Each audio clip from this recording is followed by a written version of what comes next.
सुरू केलेलं आहे। मी आता बघतोय, आता सकाळी मी नायगावला सगळेच आम्ही होतो, तिथं आज क्रांतीज्योती सावित्रीबाई फुले यांचं जयंती 191वी होती आणि म्हणून तिथं आम्ही अभिवादन करण्याच्या करता गेलेलो होतो। तिथंही आम्ही काही थोडीशी सरपंच आणि सगळ्यांशी बोलून बैठक घेतली, आमदार खासदार सगळे होते। तिथंही काही बाबी मी कबूल केलेल्या आहेत आणि त्या मी देणार आहे। पण सांगायचं हे तात्पर्य की लोक मास्क कमी लावत आहेत बऱ्याचशा ठिकाणी। आता काही जर मास्क न लावता स्वतःचाच रुमाल तेवढ्या पुरता बांधतात आणि पुढे येतात, म्हणजे मास्क त्यांच्याकडे नाहीच आहे, ही फॅक्ट आहे। असंही होता का म्हणे सगळ्यांनी मास्क वापरलं पाहिजे। आता तुम्ही बघा, आमचं 5च दिवसाचं अधिवेशन होतं। 5 दिवसाच्या अधिवेशनामध्ये जवळपास आमचे 10 मिनिस्टर कोरोनाग्रस्त झाले, 20 पेक्षा जास्त आमदार कोरोनाग्रस्त झाले।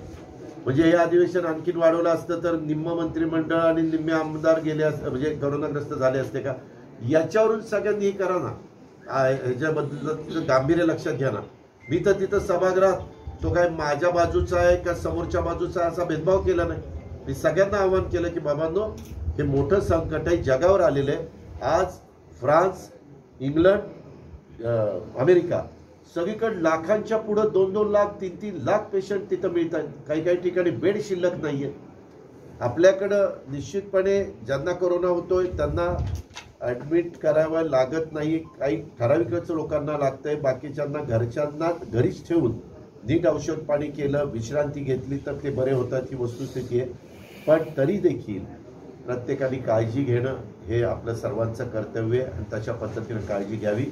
तिसऱ्या लाटेच्या तयारी निश्चितपणे महाराष्ट्राने केलेली आहे, ती येऊ नये असे सतत आम्ही सांगतोय। नवीन वर्षात पण आम्ही तशाच शुभेच्छा दिल्यात किंवा नवीन वर्ष सगळ्यांना सुखाचं, समृद्धीचं, आनंदाचं जाऊ, पण राज्य आणि देश कोरोनामुक्त व्हावा ही पण आपली सगळ्यांची सद्भावना आहे, हे पण आपण लक्षात घेतलं पाहिजे। आणि आम्ही सतत मुख्यमंत्री टास्क फोर्सच्या निमित्तानं सगळ्यांशी आमचे आरोग्यमंत्री राजेश टोपे आणि ते दोघं जण संपर्क साधून तिथनं आदेश नियमावली बनवतात।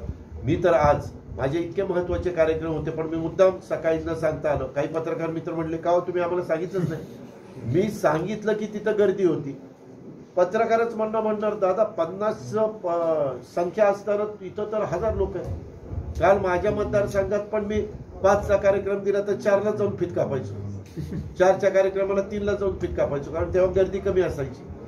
म्हणजे ज्याचा कार्यक्रम घेतला तोही नाराज व्हायला नको आणि आपण पण नियमाचं उलटे जर संख्या अशीच वाढायला लागली तर मग मात्र कठोर निर्णय राज्य सरकारला आणि आमच्या मुख्यमंत्र्यांना घ्यावे लागतील आणि ते जे घेतील त्याची अंमलबजावणी सगळ्यांना आपापल्या भागामध्ये करावी लागेल। तुम्ही हा प्रश्न विचारला म्हणून पश्चिम बंगालमध्ये संख्या वाढायला लागल्या, तिथल्या मुख्यमंत्री ममता बॅनर्जींनी लॉकडाऊन केलं आहे। अनेक ठिकाणी आपल्या देशातल्या राज्यामध्ये रात्रीचं पण लॉकडाऊन त्या ठिकाणी केलेलं आहे, कारण जास्त करून जेवताना किंवा चहा पाणी नाश्ता करताना ज्यावेळेस आपण मास्क काढतो त्यावेळेस एकमेकाच्या समोर येतो, त्याच वेळेस हा जा प्रसार हा खूप झपाट्याने होतो। त्याच्यामुळे ह्या गोष्टी आपण टाळणं नितांत गरजेचं आहे। धन्यवाद।